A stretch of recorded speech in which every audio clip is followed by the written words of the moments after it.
किसी बेरहम कातिल के लिए मौत की सजा बहुत ही कम है। अगर उस कातिल को समय के जाल में फंसाकर बार बार उसके भयानक पलों को उसके सामने लाया जाए तो क्या होगा, यही आपको आज की हमारी इस कहानी में पता चलेगा। बहुत सारी धुंधली यादों के साथ में विक्टोरिया होश में आती है और उसके सर में बहुत दर्द हो रहा था। उसके हाथों पर भी बैंडेजें बंधी हुई थी और उसके आसपास स्लीपिंग पिल्स भी पड़ी हुई थी और उसके सपने में आने वाला सिंबल सामने टीवी पर आ रहा था और उसे कुछ भी याद नहीं था। वो उस रूम से बाहर आकर देखती है और लिविंग रूम में टीवी पर भी वही सिंबल था। पास ही में एक फोटो फ्रेम भी था जहाँ पर उसकी और एक आदमी की फोटो थी और एक बच्ची की फोटो भी वहीं पर लगी हुई थी। फिर वो कोट और जूता पहनकर वहाँ से बाहर जाती है।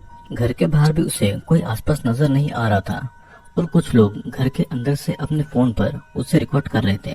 वो उनसे मदद मांगती है लेकिन कोई उसे जवाब नहीं देता है। वो फिर फोटो ले रही एक लेडी का पीछा करती है लेकिन कुछ दूर जाने पर वो औरत भी छुप जाती है। तभी वहाँ पर एक कार आती है और एक आदमी उस कार से निकलता है। उसने अपना फेस पर एक मास्क भी पहना था जिस पर वही सिंबल बना हुआ था और वो आदमी विक्टोरिया पर अपने गन को पॉइंट करता है, जिसे देखकर विक्टोरिया वहाँ से भागने लगती है और बाकी लोग बस रिकॉर्डिंग कर रहे थे और कोई भी विक्टोरिया की मदद नहीं कर रहा था। भागते भागते विक्टोरिया एक गैस स्टेशन पर आती है जहाँ पर जेम और डेमियन थे।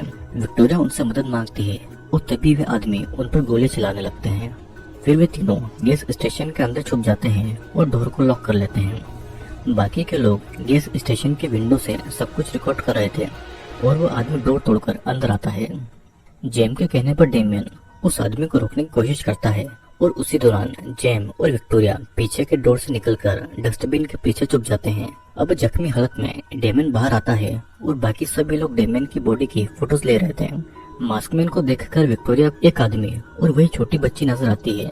फिर जेम और विक्टोरिया वहाँ से भागते हैं और उनको एक कार दिखती है जहाँ से मास्क पहने हुए एक आदमी और औरत निकलते हैं जिनके हाथों में हथियार थे।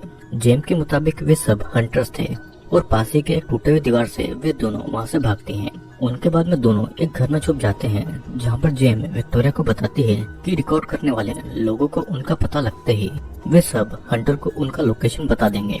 विक्टोरिया को ऐसा लग रहा था कि फोटो वाली वो छोटी बच्ची उसकी ही बच्ची है।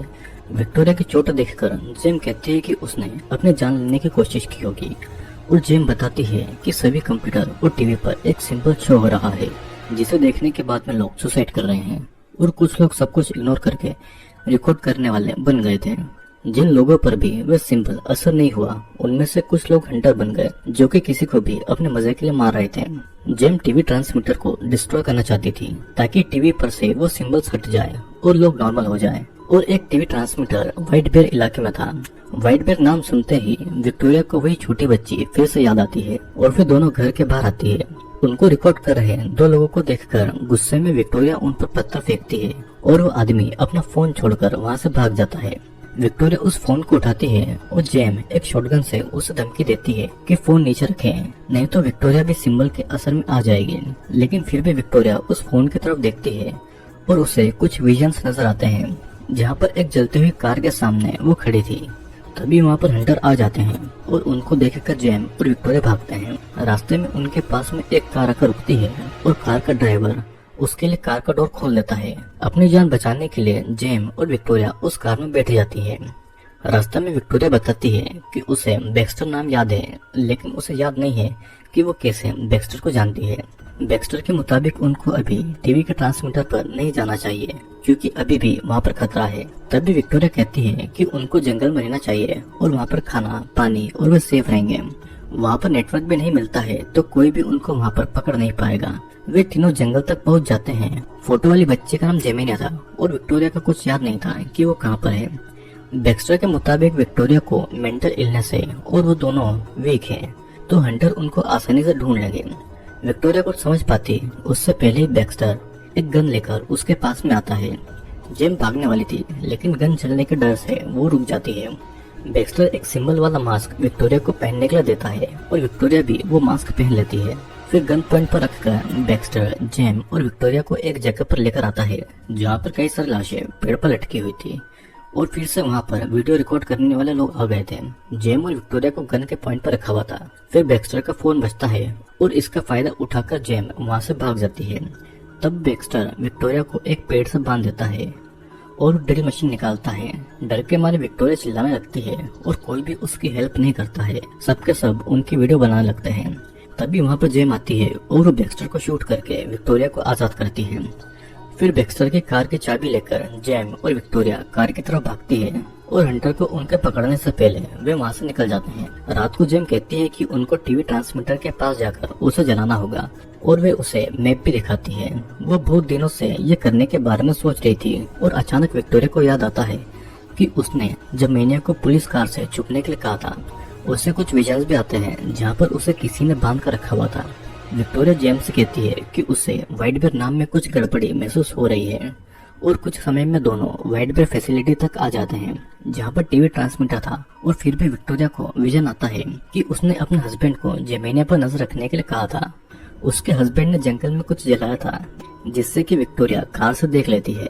अब प्रेजेंट समय में जेम गेट का ताला तोड़कर उस फैसिलिटी के साथ में घुस जाती है और विक्टोरिया को बार बार जेमेनिया और आदमी का विजन नजर आ रहे थे। उस आदमी के गले पर भी उसी सिंबल का टैटू था, लेकिन फिर भी विक्टोरिया जेम के साथ में चल रही थी। उस जगह पर हर तरफ कैमरास थे और हंटर के आने से पहले जेम विक्टोरिया को बिल्डिंग के अंदर लेकर आ जाती है। बिल्डिंग के अंदर कंट्रोल रूम में जेम सारे कंट्रोल्स को ऑफ करने में लग जाती है। सभी तरफ वही सारे सिंबल्स शो हो रहे थे। हर तरफ पेट्रोल डालकर जेम उस जगह को जलाने वाली थी और उसी समय वहाँ पर हंटर्स आते हैं। एक हंटर जेम के साथ में लड़ने लगता है और इसी दौरान जेम के हाथ पर कट लग जाता है। तभी विक्टोरिया एक गन लेकर हंटर के ऊपर शूट कर देती है, लेकिन गन से गोली नहीं बल्कि कलरफुल पेपर्स निकल रहे थे। विक्टोरिया को कुछ भी समझ नहीं आता है और अचानक मशीन वाला डोर खुल जाता है। उसके पीछे बहुत सारी ऑडियंस बैठी हुई थी। हंटर और जेम विक्टोरिया को एक चेयर पर बांध देते हैं और उसी समय वहाँ पर बैक्स्टर आता है और सभी ऑडियंस ताली बजा रही थी। बैक्स्टर विक्टोरिया को एक स्क्रीन शो करता है जहाँ पर विक्टोरिया की असली लाइफ की बातें चल रही थी और यहाँ पर खुलते हैं इस मूवी की असली रात। विक्टोरिया और उसके फियांसे दोनों क्रिमिनल थे और उन्होंने जेमेनिया को किडनैप किया था। पूरा देश जेमेनिया को ढूंढ रहा था और गायब होने के समय जेमेनिया के पास में व्हाइट बेयर का पुतला था। विक्टोरिया जेमेनिया को टॉर्चर करके एक स्लीपिंग बैग में बंद करके उसे जंगल में ले जाकर जला दिया था और विक्टोरिया ने जेमेनिया की मदद करने की वजह से उसका वीडियो बना रही थी। उस वीडियो के जरिए पुलिस ने उसको अरेस्ट कर लिया था और वो सिंबल असल में इयान का टैटू था। कोर्ट में विक्टोरिया ने बचने के लिए कहा था कि इयान ने ये सब उससे करवाया है, लेकिन अथॉरिटीज उसकी बातों पर यकीन नहीं करती है और डर के मारे इयान ने जेल में फांसी लगाकर सुसाइड कर लिया था। अपनी असली सच्चाई जानकर विक्टोरिया बहुत ज्यादा रोती है और ऑडियंस उसे मर्डर कहकर उस पर गुस्सा निकाल रही थी। बैक्स्टर के कहने पर विक्टोरिया को एक कार में बिठाया जाता है और चारों तरफ बहुत सारे लोग थे।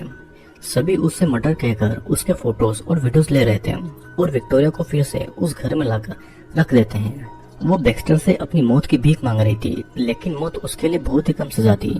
बैक्स्टर उसके सामने नींद की गोलियां फेंक देता है और विक्टोरिया के सर पर एक डिवाइस लगा देता है ताकि यही सब मेमोरी वो फिर से भूल जाए। टीवी पर जेमिनिया की वीडियोस चल रही थी और कुछ ही समय में विक्टोरिया की मेमोरी चली जाती है और बेहोश हो जाती है और फिर से उस घर को मूवी की शुरुआत के जैसे सजाया जाता है और बैक्स्टर कैलेंडर पर मार्क लगाता है। बैक्स्टर फिर एक्टर्स को अगले दिन के लिए रेडी होने के लिए कहता है और इसके लिए खेल के कुछ रूल्स थे। किसी से बात नहीं करना, दूरी बनाए रखना और अपने आप में एंजॉय करना। जेम कहती है कि अगर विक्टोरिया को बीच में कुछ ठीक से याद भी आया तो टीजर गन से उसे बेहोश कर दिया जाए। अब मूवी की शुरुआत की ही तरह विक्टोरिया होश में आती है और वही सारे इंसिडेंट्स एक्टर और लोगों की मदद से फिर से होने लगते हैं और इसी तरह विक्टोरिया की लाइफ हर दिन कट रही थी और उसे याद भी नहीं रहता है कि ये सब पहले हो चुका है। और इसी के साथ में मूवी यहीं पर एंड होती है।